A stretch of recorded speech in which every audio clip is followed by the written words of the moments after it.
tanks you see on television with the big cannon? You can fit 18 children inside that tank. This is how I went to school, literally. And many days we would be at school, and they made the school the first floor of the schools, and they stuck all the kids. We were sitting on top of each other, and the teacher would come, and by 10:30 we would hear on the radio that we're going to be attacked, and the principal will come storming into our classroom. Run like heck, we're going to be bombed in 15 minutes. And everybody will just disperse. And I remember many days running back to my bomb shelter with my books on top of my head, hiding my head from shrapnels as the bombs started falling around me before I made it to the bomb shelter. This was my life, and this was our life. And in 1982, the Christians and the Israelis were fed up with the Palestinians, with the terrorist organizations in Lebanon. In 1982, we had 11 Muslim terrorist organizations in Lebanon. 11, other than the PLO. And we were fed up with it. And Israel was working with the Christians to basically help the Christians take back their country. And Israel was not only working with the Christians in the south, but Israel was helping the Christians in Beirut and the other side of Lebanon. And the reason why Israel went into Lebanon is because Syria and Iran had gotten involved in the war, and Syria was bombing Israel using Lebanese territories, calling it the Lebanese resistance. Well, we had nothing to do with it. And Israel came into Lebanon. Boy, sounds like I'm talking about last year. And Israel came into Lebanon just to push away the Syrian cannons and the Palestinians and their sympathizers away from our areas and push them out of Lebanon so the Christians can be able to build back their democracy and take back their country and sign a peace treaty with Israel. And this is when the peace negotiations began. But sadly, in that process, as Israel invaded Lebanon, my mother became wounded by a Muslim shell exploding in front of our bomb shelter as she was running to the bomb shelter. As the Muslims were retrieving, they were bombing us. It was like rain. We had to take my mother to an Israeli hospital for treatment. For my mother, it was a life-saving experience.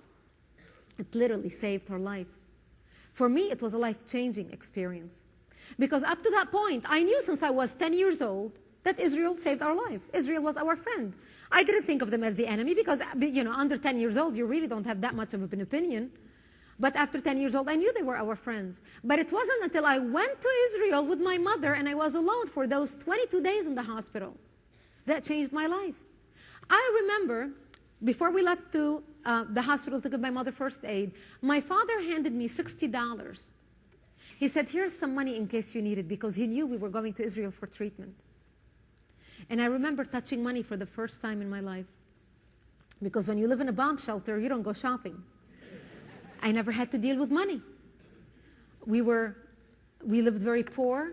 We didn't have any clothing. I remember going to school. I had 2 pairs of jeans that I alternated throughout the week, and I washed them on the weekend. And I remember when I was a little girl growing up in the bomb shelter, I had only 1 pair of pajamas between the age of 10 and 14. And as I grew, my mother had to cut my sleeves and to cut the pants so my hands can grow through my pajamas. So I didn't know, why do you need money for? So my father gives me the money, and he said, just in case you need it. And I put it in my pocket. And I went up to the Lebanese hospital, which was bombed out hospital that Israel had fixed.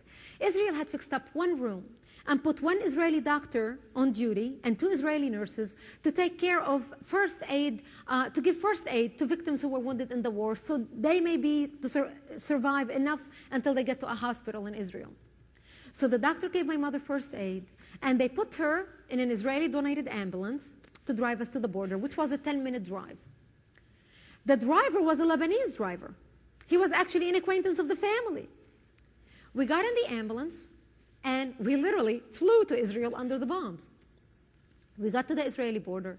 They took her out of that ambulance and put her into another Israeli ambulance inside of Israel to drive us to the nearest hospital that can take care of my mother's injury. It was Itzfat. If any of you have visited Israel, you probably have visited the town of Itzfat. The drive was 1 hour. This time, the driver was an Israeli soldier dressed in a soldier attire. He was a reserve that was called 12 hours prior. He told me he had a daughter my age. He would talk to me as if I was his own daughter. He spoke to me with such compassion, with such respect, with such love.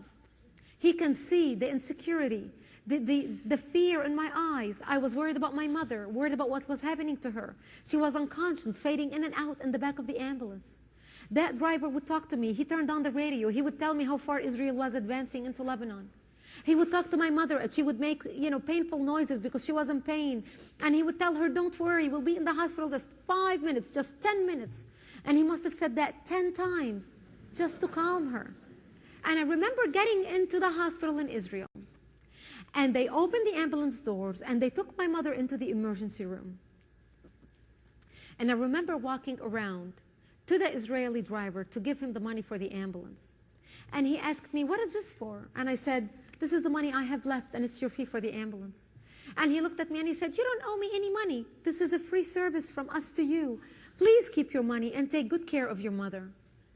And I was shocked because I could not believe his honesty and his integrity. He could have taken my money and partied all night, and I would not have known the difference. I expected to pay him because I had already paid the Lebanese driver half the money, $30, because he said this is what he needed for the 10-minute ride, the fee for the ambulance. Yet this Israeli driver who drove me for 1 hour didn't want to take any money.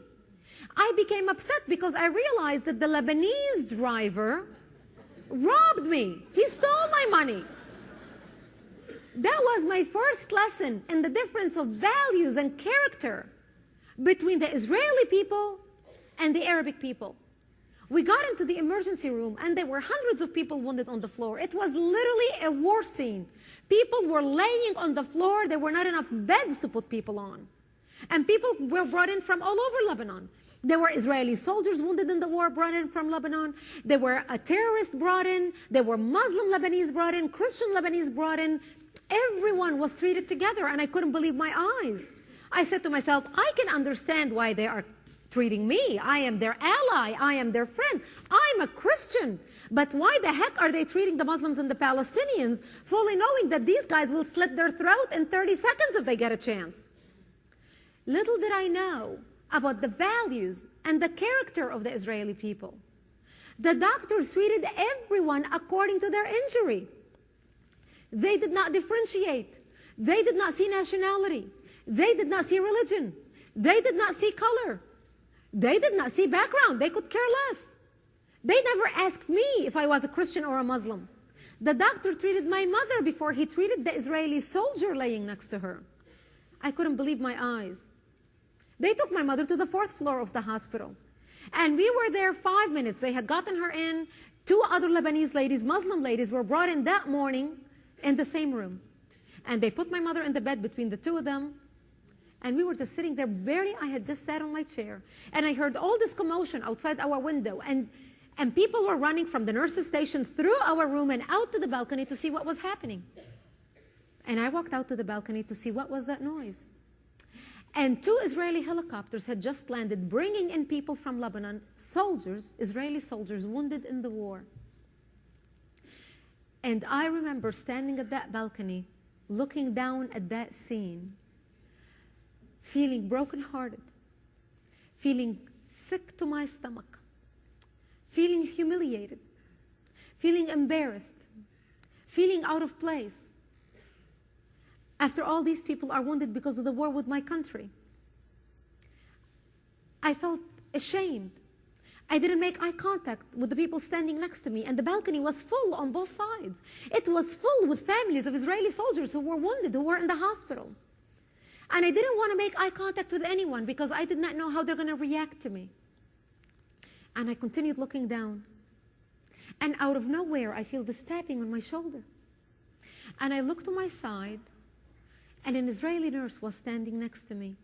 And she looks at me with the most beautiful green eyes. And she looks at me and she says, aren't you here, aren't you? And I said, yes, I am. We just came into this room. They just brought in my mother. And she must have seen the fear, the sadness, the uncertainty in my eyes. And without skipping a beat, that lady puts her arm around me and she just hugs me. And she said, don't worry, everything will be just fine. We'll take good care of your mother. And if you need anything, just call my name. My name is Leah.